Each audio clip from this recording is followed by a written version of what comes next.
Mia Thornton, welcome to Virtual Reality. We're so excited to have you on the podcast, especially as the reunion is airing. We are in the thick of a lot of drama going on in Potomac, and we can't wait to break it down with you.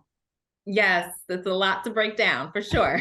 And I love that you are zooming into us from your corner office in the new penthouse. Have Yes. you been sending selfies to your castmate to let them know that you're doing just fine? Yeah, well, no, actually, no, I'm not sending anything to those girls. Not right now. They're on Not time. one? They're on pause. All of them? All the ladies? No, not all of Okay. them. Well, because I do want to ask you about that because I was personally kind of shocked part one of the reunion. I mean, I think my jaw dropped 800 times, but one time that got me good was when Gizelle asked if she was bringing up embezzling. And I was like, isn't that her buddy? How did you feel hearing that happen? I wasn't bothered by it at all. Like, because I know myself, I know the facts, I know the truth, and so I'm not guilty. So it really didn't faze me one bit. But watching it back, I'm like, wait a minute, girl, are you checking for me? Like, were you checking and questioning what I had going on? I think she should just worry about herself. I thought it was pretty surprising because I think this season Gizelle has been one of your closest allies. Do you feel betrayed now that you have watched it back and have taken a little bit of time to process her bringing that up at the reunion? Because it's a pretty alarmist thing to say. It is. It's a huge allegation, and it's not something that we want to play with, right? But do I feel betrayed? No, because one thing that you guys, I think a lot of people forget to realize, I'm a realist. I want you to say exactly what you're thinking to me. Just don't say it behind my back. Right. I would prefer if she has questions. I value and I appreciate women who are strong enough to just come out their mouth and say it directly to my face. Right. I can deal with that any day. But the whole sneaky running behind and saying things, I don't do that. I always pull the female aside and I go, listen, this is what I heard. I mean, what we doing with this? I'll defend you to the core if you're wrong and if it's true, but just let me know. Okay. But so no, I don't feel betrayed by Gizelle by all means. Do I feel like it was foul for her to bring that up on this platform? Sure. But I mean, hey, I got my shit in order, so there's no worries over here. And I feel sometimes I think she even says this sometimes. She'll just say things to add a little mess to it all, which I mean, must be hard to sometimes be on the receiving end of that, but it is entertaining to watch at times. Listen, at least she's consistent. Who do you feel is a little inconsistent? Do you feel anyone's inconsistent? Oh, okay. Yeah, absolutely. I do.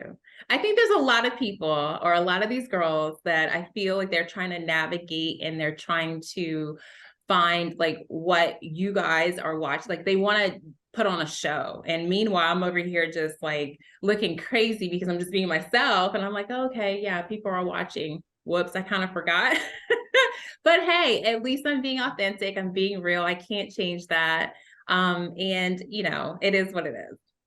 There is a level of vulnerability to you, Mia, that I think we don't see. I think it's rare in reality stars. I mean, you really put everything on the line. You're very open about what's going on with your business, your marriage. You're down to talk about Jacqueline and bring that whole, aspect of your life into this Housewives world. Now that you reflect back on season 7 and you think about oh my god, so many things came out, the threesomes, the Jacqueline, the business, how are you feeling? Or do you regret opening up about anything at all?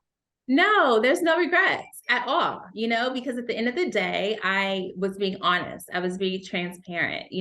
I tell people all the time when G and I decided to do reality TV, we decided, hey, if we're going to do this, we're just going to be our authentic selves. If we're going through something, we're going to share that with you guys, whether you want to hear it or not.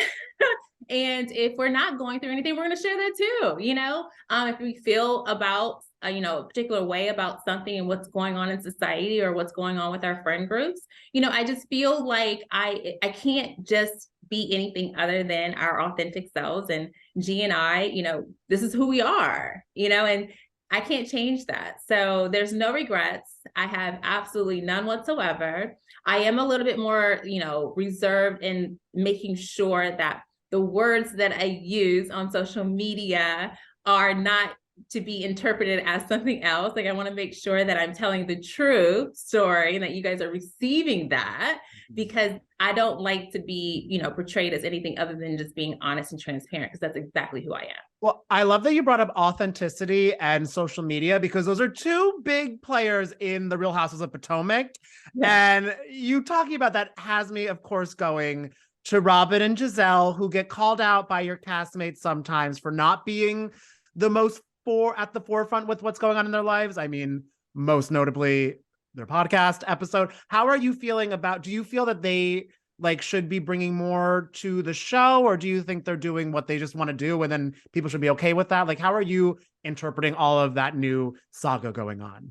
I mean, that's a loaded question, but I do feel that I don't think that everybody is being completely transparent. I mean, I'm a rare form, so I can't expect everybody to be like me per se, but I do feel like there are things that these ladies are going through that they're not being honest about. And that's okay, right? Those are their choices. It's their life. These are the things that they have to deal with, you know? For example, there's some things that I probably shouldn't put out there because I forget that I have a 5-year-old, and for some reason her friends are watching the show. I'm like, what? Huh? Type of like parameters. Where's your mom? Wait, truly. Yeah, I go into her class to volunteer, and they're like, "Hi, I see you on TV," and I'm like, "What? Your mom is letting you watch this?" And so now I'm like, okay, now I have to be a little mindful of that. That's the only reason why, right? But other than that, I just think that, you know, there's no, I feel like we should just be who we are. We're a reality TV stars. Like, the point is real, right? It's REAL, right? Right. Right. Well, I think that with Robin, you know, she said she was down to talk about it on camera, you know, the COVID side piece, if it had come up naturally in conversation.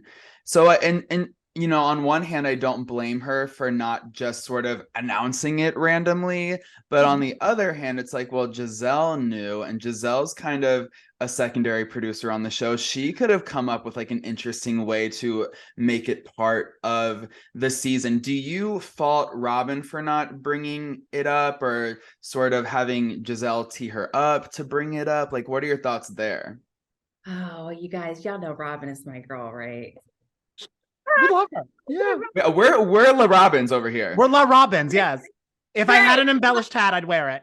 Okay, please do. I love her. You know, and it's so unfortunate because if I think about the cast, and if you were to ask me who's the realest of the bunch, I would say Robin. So was I disappointed to know that there was something that she was dealing with that I didn't know about? I'm like, what? It's true. But, you know, I get it, right? I do. It's a very touchy situation that she is trying to navigate with her best friend, right? And they're trying to figure things out. You know, there's a lot of pain, there's a lot of hurt. Does she really want to talk about this on national television, especially if they've already moved forward? Probably not, because what happens is that it just opens up old wounds. So I get it. I understand why she left it alone. Now, I didn't like when she was like, oh, waiting for somebody else to bring it up. It's like, no, girl. Like, if you're going to bring it up, right? Like, don't wait until after the fact. But I feel for her. I do. It's a really, really hard thing to deal with in a marriage and they practically grew up together, right? And so it's like, and then they're navigating and trying to figure things out, and they're having to do it in front of all of us. So, you know, I feel for her. I do. I check on her a lot because I'm like, there's no way that's anything that I would want to deal with. If Gordon was accused of doing something like that, I mean, to me, I would be pissed at him, like, dumbass, like, get a fake card or something, right? Use a cash app, give her the money. Like, don't put your name on there. Like, what the hell? ATM. Peter. But you know, to say the least, should it have been brought up? Sure. Yes, I think it should have, right? I'm pretty sure we're going to have to talk about this soon. But do I understand why she didn't? Yes, I do. And I feel for her. So you are close with Robin currently. Where does that put you with Karen? Because Karen's historically been your girl, but she and Robin do not see eye to eye in present time. Are you okay with Karen, Mia? Yeah, I love Karen, you guys. Okay. I do. Okay. I love Karen. I think that the challenging part with Karen is that, and I stay true to who Mia was. I pull her aside, right? And we're going to have this conversation 101. If there's something that goes down, I'm going to be the one to tell you. You're not going to hear it from the rest of the group, right? I'm going to tell you I didn't defend your ass, okay? Like, I'm not going to wait. I'm not going to wait for the girls to do it. I'm going to be the one to tell you that I could do better. I love Karen. I think she's great. She's fun to be around. She's spunky. She's a hoot. Okay. She's really freaking funny. And I enjoy that. I enjoy her energy. Is it challenging to see like us all navigating throughout and, you know, her feeling like she's, you know, I think she's really upset at me right now. And I have to figure out how to make that better. For being friends with Robin? Is that why she's upset? What's the root of her upset? I think she's upset because of the whole situation about her and when we went out to her bachelorette party and there were some things that were discussed about her and I didn't defend her. I should have like told all the girls like to go to How is she with Candace? Because Candace was there having fun too. Are they good or is she mad at every single person who's at the batch party? Oh, I don't know. I don't know. Okay. I just know that she's pretty upset at me. Oh, I hope you guys get to a better place because I love when the Potomac girls all get along. You guys seem to have so much fun. And I kind of feel like you ended the season with the main ladies like on pretty great terms. Like you and Wendy were even having a little fun and everything like that. How are you two doing? Are we still having some fun drunken nights or? You gotta ask Wendy. Listen, you guys, I like to have a good time. Okay. You haven't noticed? I cannot hold grudges for long. I wake up the next day and I forgot what happened the day before. That's who I am. Okay. I can't change that. I want to move forward. I can't harp on like negativity for long because it blocks blessings. Okay. You've got to like learn how to be upset, address it, navigate, work through it, but then move the F on. So Wendy, I'm good with her. She's probably not good with me, but I'm good with her and I'll be here when she's ready. Was it tough to have made up with Wendy and gotten to a better place at the end of the reunion and then the end of the season and then the season begins to air and it's all about the martini toss? I'm sure that possibly opened up the wound again and sort of impeded the friendship from rebuilding, would you say? Yeah, I think, you know, we, like you said, we left on good terms. We were good. We were having a great time. I was like, finally, we can have some fun. And I think that the challenge is that she has to rewatch it all and she has to take into account how the viewers took it. And so they're mad, she's mad, everybody's mad. And I'm like, okay, here we go again. And how did it feel when you saw the hot mic moment when she lied about not calling you a liar? Did that feel good? Did you feel vindicated in any way, especially knowing the troubles that you faced this season? You know, and that goes back to say it to my face, right? If that's how you felt, just tell me, you know, don't be a certain way in my face and don't, you know, show that you care or, you know, you don't have any questions. And then the moment you leave, you have a different like song to sing, right? It's like, just tell me. And that's what I don't like. I feel like it's snake behavior. Those are the people that I have a hard time trusting because if you can't say it directly to me, what else are you saying behind my back? And I do like how like you say, you never do that. And also, I feel you're also very open and honest about when you react in a certain way. You always have a reasoning for it that I feel as viewers, and I'm sure your cast, I really appreciate where you're like, this is reminding me of this from my past. That's really hard for me to process. So I love that you always wear your heart on your sleeve. And that's why I loved at the beginning that we got to meet Jacqueline because I loved your guys' dynamic that like she was from your past for so long and everything. Do you feel there was, looking back, are you like, oh, I should have never had her on the show? Or do you feel you're like, maybe once now that it's aired out, we can get to a better place? So Jacqueline's that's a tricky situation, right? Because, you know, we are family, our families are commingled and there's a lot of things that has been said and done to each other. You know, there's a lot of pain. And then the challenge is, I think that Jacqueline and I could probably figure it out and move on eventually. Like we fought before, like this is nothing new. But this time, everybody else is involved, right? And now things have been said to my other family members in my defense that now it's like, okay, you have beef with my family. Like there's no way that I'm going to just let you off that easy. Like you owe a lot of people an apology, not just me, vice versa.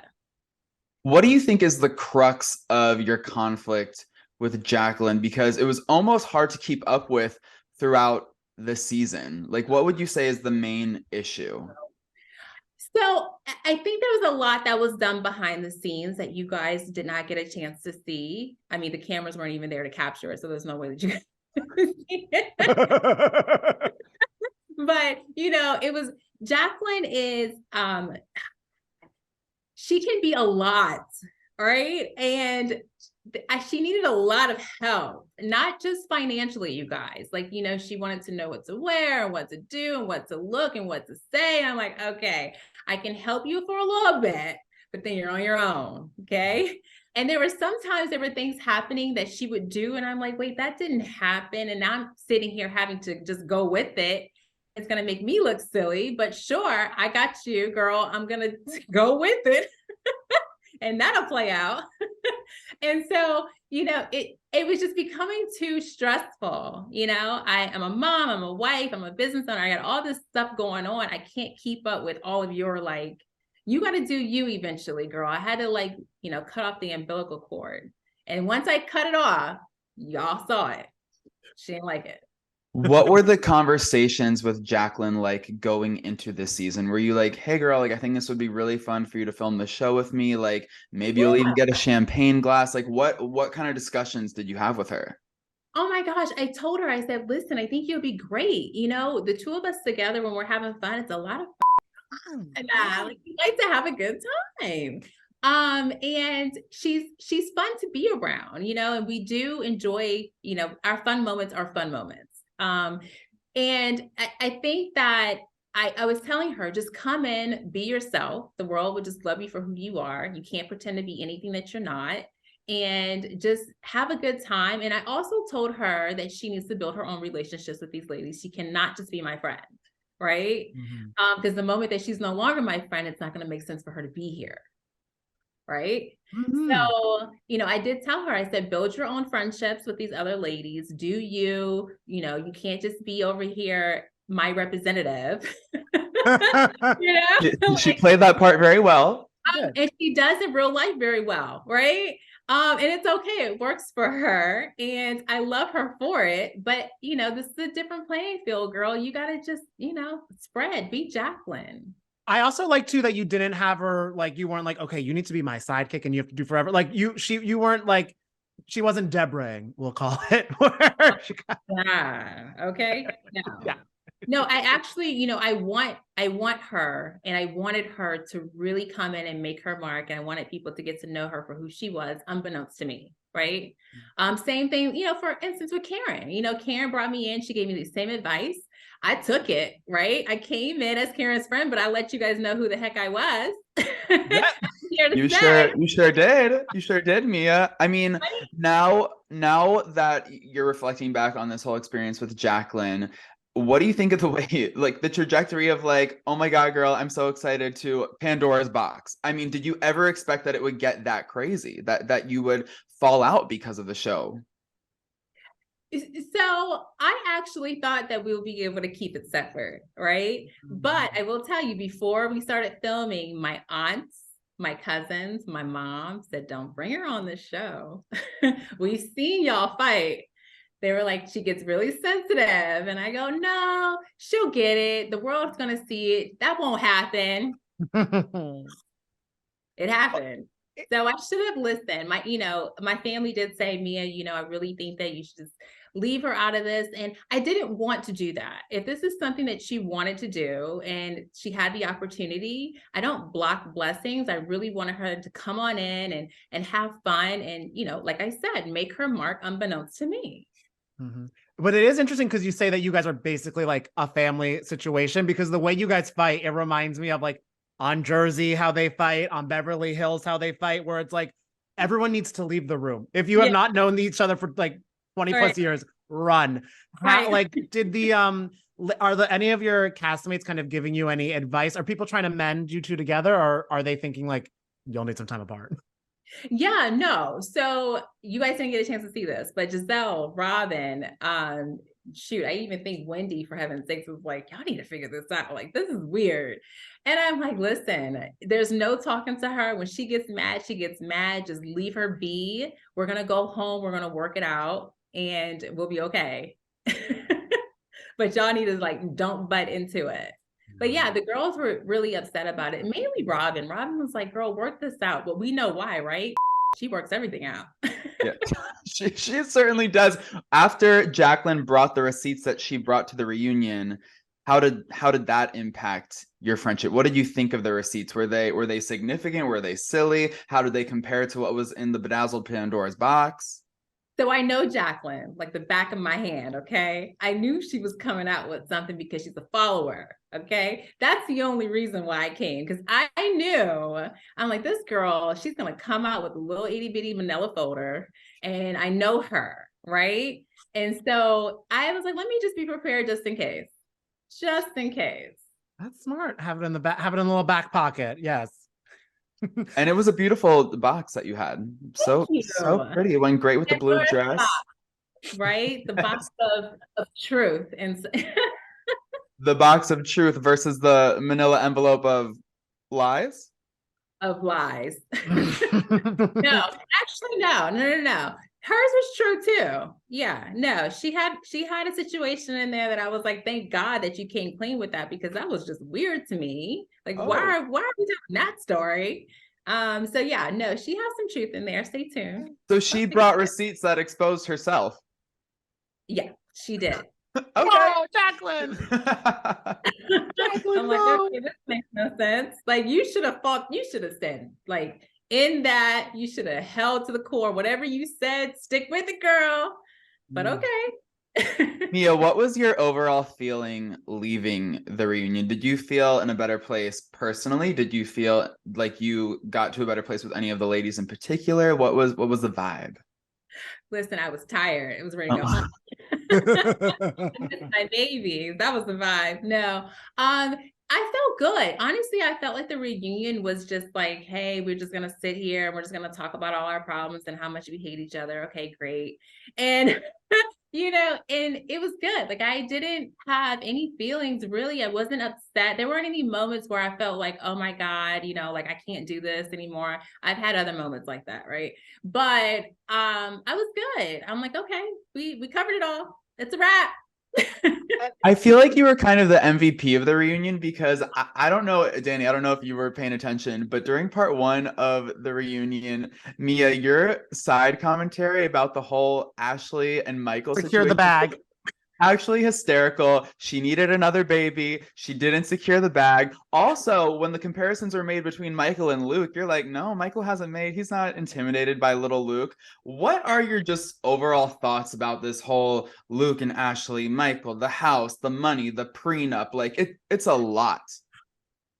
I think that Ashley needs to spend more time worrying about Ashley, and then maybe she would have secured the bag. She was so busy running around town chasing after what Chris is doing to Candace, or not doing, right? Or DMing, or who not DMing.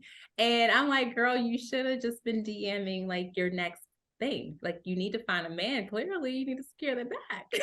What are your thoughts after that reunion unfolds with the whole Candace, Chris debacle? Because it seems like even Andy is like, guys, what is going on here? And it's like, Robin was a good in between Candace and Gizelle, I felt, but now in the reunion, it seems like she's fully on Gizelle's side. So what are your thoughts on all of this? You guys, I don't know what was going on, right? So it's crazy, because when I was watching this back with you all, I'm like, okay, is that what we're doing? I had no idea that was even happening. Like, because we don't, like, Gizelle didn't tell me directly. She had that sidebar conversation with Candace, and she never told me, never had to sit down. So I'm like, what is happening? I didn't like it at all. I actually reached out to Candace in the middle of the season, was like, I'm sorry. Like, I had no idea that this was like the narrative that we were chasing after. I don't like coming after husbands. That's not what I do. You know what I mean? Like, I have my own husband here. We're happy 10 years married. I don't come after nobody else's husband. I don't need nobody else's husband. Okay. And I don't want you guys coming for mine. All right. Off limits. That's when the show on my end will end. Okay, done. Check, please. And I love how Candace stood up for her husband. Like, she was like, "Where's Eric?" I love that. Iconic housewife moment. And also, especially because Chris seems like a really nice guy too.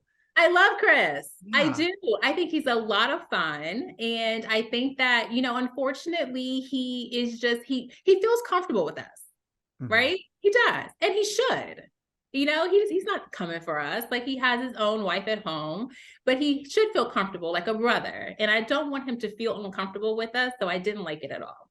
Yeah. Now, before we let you go, Mia, I do want to get your thoughts on, I know we were talking about Wendy earlier, but Wendy and this cookie that you're talking about, just tell me your side of things, because I feel like Wendy is, obviously denying that she ever offered you the cookie. Or no, Peter the cookie. She wanted to show you the cookie, but then you say she wanted to give Peter the cookie. So please tell me what's going on in Wendy's cookie jar. You're about to hold back a Chips Ahoy. Yeah. Hey, how many cookies does it take to get to the just saying. No. So, that's all fun and games, honestly. And quite frankly, there was a lot of tequila going on that night in Mexico. So I could have very well said it. I don't know. Maybe I did. I'm not going to deny it. I'm not. I know there's a lot going on. It was hot tub, heat, tequila. It was just, thank God the cameras were there, because I couldn't, who knows? Right? But I think that there's an element to Wendy that she's not being transparent about, right? It takes one to know one. And that's okay, right? You don't got to talk about your sexual life if you don't want to. But I feel like there's some areas that she just needs to be, a little bit more forthright. What would be your people? We know a few people who know her, and so it's like, I'm gonna keep it quiet as long as don't start none, won't be none. So you heard from some other people about Wendy and Peter? Maybe, or maybe I heard it from the mouth of the opposing party. From Peter? Maybe. Oh my God! I think that could potentially turn Happy Eddie into Sad Eddie. If that were to be true. They need to trademark that now too. Yeah. I don't think that there's too much to be worried about, right? But you guys should ask Peter. And how are you and Peter? Are y'all good? Yeah, he was in town last week. So G and the kids and I, we have to go and support Bar One. Sorry I don't take pictures and post them. But no, we've known them for a while. They're good friends. Or he's a good friend. And so, and I feel like that's a situation that I just don't want. I feel like we've done good at keeping our friendship good with Peter. Like, Peter and G are really close. So I don't want to go too far on exposing people, but just ask him, see what he says. Okay. All right. Good to know. And also, we'll get Peter on the next podcast. Yeah. Or a party at your penthouse, because it does look very nice. It does. It is beautiful. I can't wait to show you guys that, I'm pretty sure you guys will be in here all up in our stuff soon. Yeah, it's beautiful. Oh my God, Mia, thank you so much for taking the time. We really, really appreciate it.